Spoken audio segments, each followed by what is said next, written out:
मी मगाशी म्हणालो की कार्तिकी एकादशीच्या खरं म्हणजे इथं आल्यानंतर एक वेगळी अनुभूती, वेगळं समाधान या ठिकाणी आल्यानंतर मिळतं.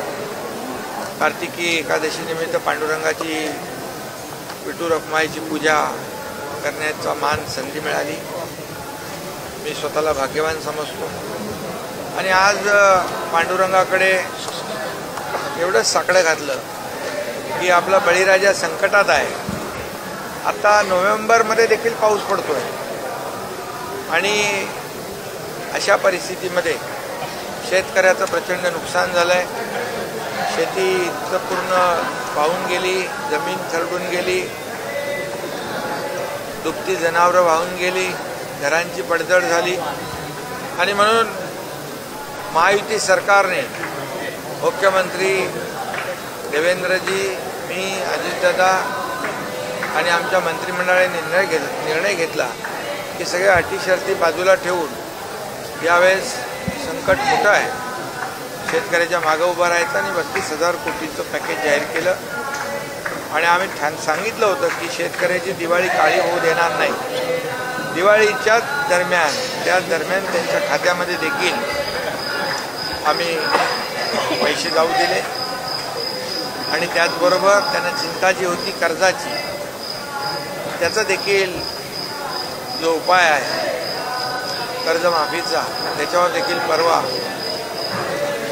आम्ही सरकारने निर्णय घेतला की कर्जमाफीसाठी समिती नेमली आहे. त्याची शिफारस एप्रिलच्या पहिल्या आठवड्यात येईल आणि जून 30 पूर्वी तोही निर्णय आम्ही घेण्याचा निर्णय घेतलेला आहे. त्यामुळे पांडुरंगाकडे शेतकरी, कष्टकरी, वारकरी, आमच्या लाडक्या बहिणी सगळ्यांच्या जीवनामध्ये सुखाचे, समाधानाचे, आनंदाचे दिवस येते. महाराष्ट्रावरचं सगळं संकट दूर होऊ दे, सगळी अरिष्ट दूर होऊ दे आणि महाराष्ट्र कायम सगळ्या क्षेत्रामध्ये नंबर 1 राहू दे. दुसरं आमचं काय मागणं. तर ज्या पद्धतीनं विठ्ठलाकडनं ऊर्जा घेऊन चाललेलं आहे, हे संकट दूर होते, पण विरोधक ज्या पद्धतीनं राजकीय संकट आणायचा प्रयत्न करतायत, मोर्चे काढतायत, ह्याला कसं उत्तर देणार आहे? विठ्ठलाची ऊर्जा घेऊन चालली. मी आज खरं म्हणजे मी काही राजकीय बोलू इच्छित नाही, पण उत्तर पांडुरंगाच्या आशीर्वादाने मी मुख्यमंत्री असताना 2.5 वर्षे काय काम केलं आपण पाहिलं. जी विकास कामं थांबली होती त्याला चालना दिली. लोकाभिमुख कल्याणकारी योजना, मुख्यमंत्री माझी लाडकी बहीण योजनेसारख्या योजना आम्ही केल्या आणि त्या राबवल्या. नुसत्या घोषणा नाही केल्या, दिलेला शब्द आम्ही पाळला. आणि म्हणून त्याच्यामध्ये मुख्यमंत्री असताना आम्ही तिघांनी जो शब्द दिला होता कर्जमाफीचा, त्याच्यावर देखील आम्ही निर्णय घेतला. आणि आता देवेंद्रजी आणि आम्ही, ही आमची सेकंड इनिंग सुरू झाली आहे आणि लोक कामाला महत्त्व देतात, जे विकासाला महत्त्व देतात. आणि आमचा अजेंडा जो आहे, आमचा अजेंडा एकदम क्लिअर आहे, डेव्हलपमेंट आणि डेव्हलपमेंट. त्यामुळे विकास हाच आमचा अजेंडा आहे आणि म्हणून त्याच्यावर आम्ही पुढं जातो आहे.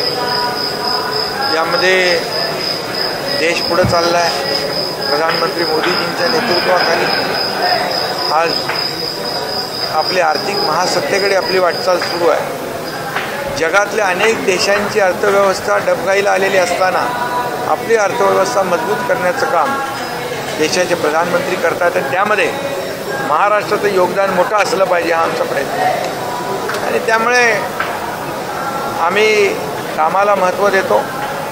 त्यामुळे महायुती, काम करणारं महायुतीचं सरकार आहे. जनता महाराष्ट्रातली सुज्ञ आहे आणि त्यामुळे कामाच्या जोरावर आम्ही टीकेला आरोपाने आणि टीकेने उत्तर देत नाही, कामातून उत्तर देतो.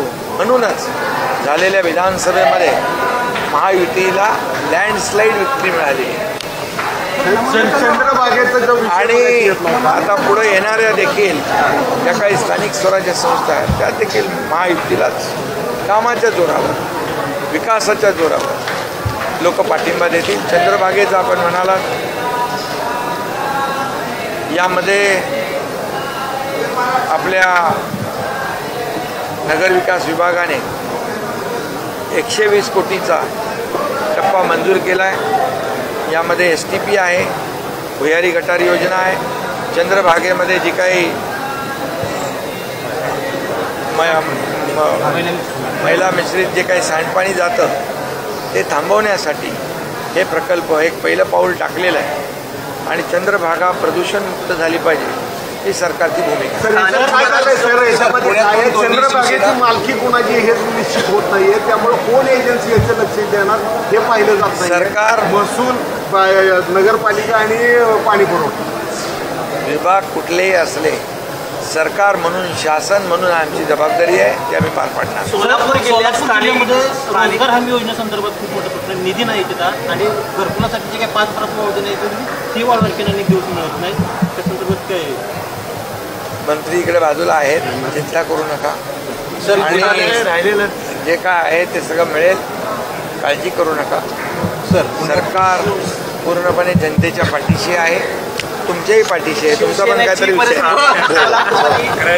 धन्यवाद.